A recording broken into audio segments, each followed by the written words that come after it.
Monsieur le ministre des Affaires générales et de la gouvernance du Maroc, Monsieur le ministre du Commerce extérieur du Maroc, Monsieur le ministre de l'Aménagement du territoire et de la décentralisation du Burkina Faso, Monsieur le coordonnateur d'Arga, distingués invités en vos rangs et qualités, Mesdames et Messieurs. C'est pour moi un honneur et un plaisir d'être à nouveau présent à ces journées annuelles pour la gouvernance africaine. Il me plaît de rappeler le succès qu'ont connu ces journées il y a 2 ans à Praia. Les interventions et les différentes contributions ont été particulièrement fécondes et témoignent, ou plutôt confirment, la qualité et la vitalité des ressources intellectuelles africaines. La raison en est que nous sommes le continent le plus touché par la fuite des cerveaux. Cette saignée s'expliquant par la conjonction de plusieurs facteurs dont la haute qualité des ressources humaines et la faiblesse de nos économies, incapables de produire un dispositif permettant de conserver nos meilleurs éléments face à une demande extra-communautaire toujours plus offensive et toujours plus attractive.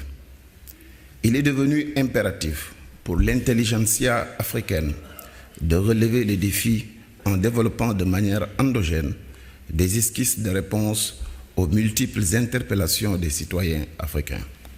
Ce qui nous renvoie donc à la thématique d'aujourd'hui qui a été retenue cette année pour les journées annuelles sur la gouvernance africaine. L'Afrique réinvente son économie. Le choix ne relève pas du hasard. Il relève d'une prise de conscience, conséquence d'une analyse scientifique et sans complaisance des réalités économiques africaines, lesquelles réalités riment malheureusement souvent avec échec, désastre, scandale, chaos, tant au niveau économique que social. C'est un paradoxe, d'ailleurs, pour un continent qui recèle à elle seule de plus de 30 millions de kilomètres carrés, plus que les États-Unis, l'Inde et le Brésil réunis, avec plus d'1 milliard de consommateurs et un poids démographique le plus élevé au monde. En plus, pour ce même continent, de part et d'autre de l'équateur, nous avons la possibilité de faire 2 fois la même culture dans l'année. Ce paradoxe est une contradiction qui est inacceptable. L'Afrique, on l'a dit tantôt, avec ses ressources naturelles, un sous-sol riche et diversifié.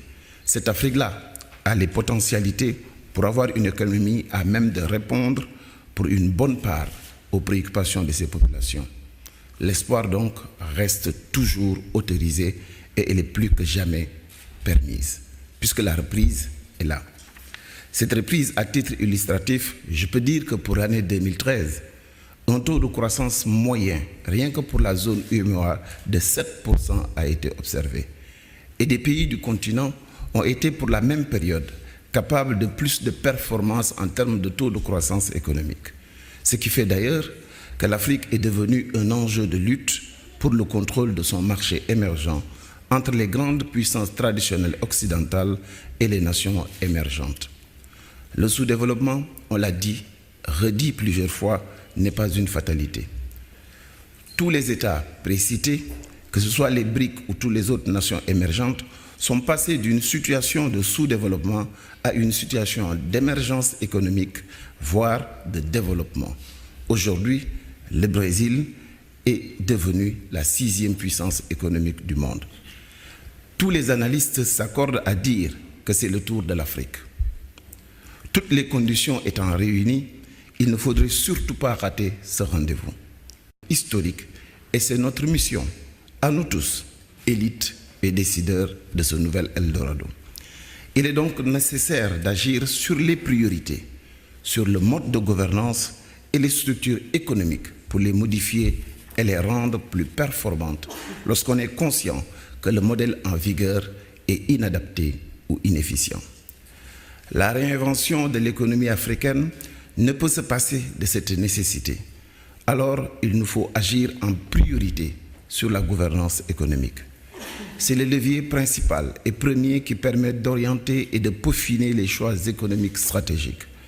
Cette gouvernance économique n'est pas sans lien avec la gouvernance politique. Il nous faut avoir, mesdames et messieurs, le courage de nous libérer de certaines pesanteurs. Il nous faut surtout avoir le courage de nous poser certaines questions. Comment peut-on avoir une économie performante lorsque des pratiques douteuses sont érigées en mode de gestion? La corruption au plus haut niveau de l'État et l'opacité dans la gestion des marchés publics restent malheureusement une réalité dans beaucoup de contrées africaines. Or, les décisions stratégiques économiques relèvent de la responsabilité de nos décideurs. Et nous devrons, nous les décideurs et les élites, être amenés à ne les prendre que sur des critères scientifiques et objectifs rigoureusement étudiés. Les conditions de l'émergence du continent passeront, mesdames et messieurs, par la primauté donnée à la pratique du bien. Et je dis bien, par la primauté donnée à la pratique du bien en lieu et place d'une belle théorie du bien qui n'est souvent jamais mise en pratique. Les États africains qui se sont résolument tournés vers cette direction sont aujourd'hui et de manière évidente en train de tirer les premiers fruits de manière indéniable de cette émergence. Messieurs les ministres, mesdames et messieurs, c'est un truisme, mais la réinvention de l'économie africaine passe également par un renforcement du secteur privé. Aujourd'hui, dans beaucoup d'États, le secteur privé est considéré comme un concurrent du secteur public. Cette conception n'est porteuse ni de développement, ni de création de richesses. L'État doit laisser le domaine productif au secteur privé et intervenir uniquement en cas de défiance. Les conditions d'une concurrence saine, mais porteuse de plus-value économique, doivent être mises en place par une réforme du cadre et de l'environnement juridique de nos États. Il est heureux de constater que par-delà les États, aujourd'hui, les organisations régionales et sous-régionales continentales d'intégration essaient de s'y atteler pour harmoniser et réguler le secteur de la concurrence et pousser les entreprises à plus de performance, ce qui est facteur de mieux-être parce qu'inscrivant l'économie dans une courbe durable de croissance positive.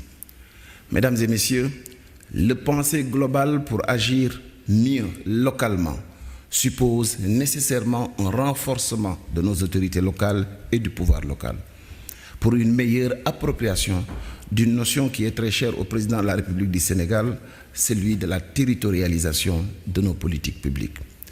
Mesdames et messieurs, dans la perspective de réinvention de notre économie, l'Afrique devra surtout éviter de refaire le chemin parcouru par les puissances économiques actuelles. La fulgurance du développement des TIC autorise des raccourcis. Pas besoin, mesdames et messieurs, de réinventer ou de retourner à l'âge de la pierre fracassée pour remonter palier par palier tout le processus du développement humain. La nouvelle économie doit intégrer les nouvelles potentialités offertes par l'économie numérique. Il s'agit d'instruments qui doivent être utilisés par l'ensemble des secteurs d'activité pour plus d'efficacité et pour plus de performance. Les études ont montré qu'une augmentation de 10% dans le secteur des TIC Télécom entraîne une croissance supérieure à 1 point. Il n'est pas besoin d'être expert pour se rendre compte de l'importance que l'économie numérique a prise dans notre société contemporaine. C'est une importante pourvoyeuse d'emplois et le secteur le plus rapide en termes de création de richesses. Elle a un impact réel et positif sur tous les ensembles macroéconomiques, avec forcément des incidences plus que positives sur les structures micro. À titre illustratif, les États qui connaissent un réveil économique notable dans ce secteur et qui se sont beaucoup appuyés sur ce secteur, comme l'Inde, le Maroc par exemple, le Ghana, le Kenya, etc., ont aujourd'hui enregistré des résultats plus qu'appréciables. C'est une opportunité qui s'offre à nous. Il nous faut la saisir parce qu'elle pourra nous aider dans des délais relativement acceptables à résorber une bonne partie de nos défiances économiques et sociales. Messieurs les ministres, mesdames et messieurs, tant que nos choix économiques se limiteront aux frontières consacrées par la colonisation, nous aurons des problèmes de production et de consommation. Il faut des ensembles plus larges, tant au niveau interne qu'au niveau externe. Chaque zone africaine doit se mettre en valeur en fonction de ses opportunités, de ses potentialités et surtout de ses capacités. Les Africains doivent cesser de réfléchir et d'agir de manière cloisonnée pour un territoire plus qu'exigu. La réflexion et la décision doivent être les plus larges possibles et les plus inclusives possibles pour des ensembles territoriaux aussi vastes que possible. Tous ces éléments, pour être viables et intégrés par les populations africaines, doivent être portés par des leaders visionnaires et suffisamment charismatiques pour pouvoir être des supports de l'opinion publique continentale. Mesdames et messieurs, pendant des décennies, l'Afrique s'est appuyée sur des modèles économiques inadaptés parce qu'importés directement de sociétés aux réalités socio-culturelles totalement différentes des nôtres. Cela a été une erreur dont nous subissons jusqu'à présent les stigmates. Heureusement que certains de nos États ont décidé rapidement de modifier cette situation en inventant des économies pour leur pays, et il est loisible de constater qu'à chaque fois qu'un modèle économique s'appuie sur des réalités socio-culturelles locales, il produit des résultats plus que positifs. Il nous appartient à nous aujourd'hui de réinventer l'économie africaine en passant par ces exemples. C'est une catharsis, mais une étape nécessaire qu'on ne peut sauter au risque d'être définitivement disqualifié, au risque de continuer à ne peser que pour moins de 1% dans le commerce mondial. Ou pire encore, de continuer à être le continent de l'assistanat et des calamités. D'autres l'ont fait et l'ont réussi. Nous pouvons le faire et le réussir. Il faut simplement que tout le monde se mette au travail et en même temps. Entre l'Afrique qui invente sa gouvernance, l'Afrique qui réinvente son économie, il n'y a plus de place à l'afro-pessimisme. L'avènement des grands ensembles n'est plus simplement qu'une question idéologique. C'est aujourd'hui les réalités du marché, les multiples urgences qui nous assaillent, qui nous l'imposent. Le moment est à une synergie positive de nos actions pour ne pas rater encore une fois ce rendez-vous. Et les peuples, mesdames et messieurs, n'ont jamais pardonné à leurs leaders d'être en retard d'une mutation. Je me réjouis encore de l'organisation de ces journées annuelles sur la gouvernance africaine dans le royaume chérifien et vous félicite pour la pérennisation de vos actions. Je vous remercie de votre aimable attention.